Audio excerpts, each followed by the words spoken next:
صفحہ نمبر 427 کوئی صوفی عبد العزیز صاحب ہیں جو بالکل انپڑھ ہیں، اس میں لکھا ہوا ہے، مگر یہ صاحب کسی کو حدیث بیان کرتے ہوئے اندازہ لگا لیا کرتے تھے کہ حدیث سچی ہے یا ضعیف حدیث۔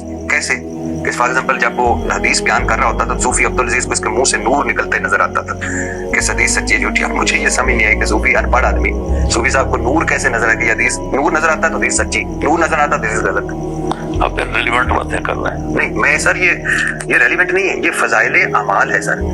ایک ہمارے بہت بڑے جو ہم جن کی بہت 5-7 بر اعظموں میں تبلیغ ہو رہی ہے ان کا نصاب ہے، اس نصاب میں یہ ہمیں یہ بابوں کے تڑکے لگا کے یعنی سواریاں آپ نے بٹھائی مکہ مدینہ کی اور اتارا کہ میں آپ سے ایک بات کروں، جی سر۔ یہ لفظ آپ لے رہے ہیں مرزا صاحب سے۔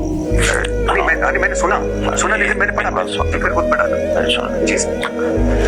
کسی کو حقارت سے بولنا، کسی کے بارے میں کسی کو حقیر سمجھنا، جی سر، اور خاص طور پر وہ لوگ جن کی ایک ہسٹری ہے ان کو اس طرح کہنا جو اس نے کر لیا بابل تشیع کوئی نہیں، یہ بہت بڑی گمراہی ہے۔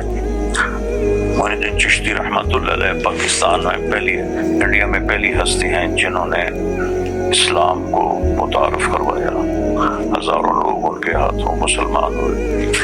میری اپنی نسل کا پہلا بندہ ان کے ہاتھ مسلمان ہوا، اس کو کہہ رہا ہے چشتی دجال۔ حضرت تھانوی رحمہ اللہ تعالیٰ ایک بہت بڑی علمی شخصیت ہے، ان کو کہہ رہا ہے تھانوی دجال۔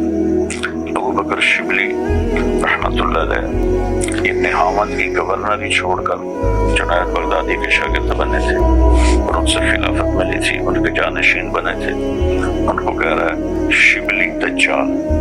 یہ زبان مت استعمال کیا کریں بابے، یہ سب اللہ کے نیک بندے تھے، لکھنے والے سے اونچ نہیں چھوڑ سکتی ہے۔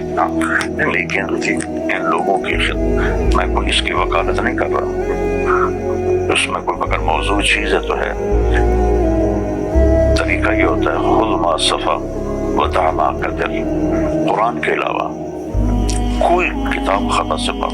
جی میں یہی کہہ رہا ہوں، چاہے وہ بخاری ہے چاہے وہ مسلم۔ ہاں لیکن سر آپ نے یہ پڑھی ہے نا فضائل اعمال جو چیز بڑی ہے، تو میں آپ کو آپ اس میں دوسری طرف لے جا رہا ہوں۔ جی وہ میں ایگری کرتا ہوں، وہ نہیں ہونا چاہیے۔ یہ ٹرم آپ کی بہت غلط ہے، یہ اس نے اس نے گمراہی پھیلائی اور بہت بدتمیزی۔ دعوت دینے والا بدتمیز نہیں ہوتا، دعوت دینے والا بد اخلاق نہیں ہوتا ہے۔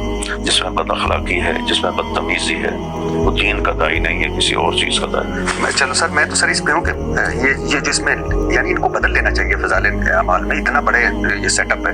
مولانا زکریا کہتے ہیں کہ میرے آگے یہ منتخب احادیث آ گئی ہے۔ مولانا زکریا صاحب کہتے ہیں کہ جب میرے والد کو دودھ چھڑایا گیا تو وہ پاؤ بھر سے 12 حفظ کر چکے تھے۔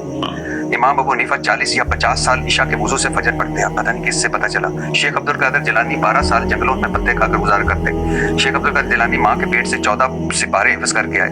میں ابھی وہ سن رہا تھا، آپ نے شاید سنی وہ، میں غوث الاعظم کا دھوبی، حضور صلی اللہ علیہ وسلم کے صحابہ خلفائے راشدین کو جنت کی بشارتیں ملی، حضرت عثمان قبر پہ جا کے رویا کرتے تھے۔ یہ واقعات تو بے بنیاد ہیں۔ اچھا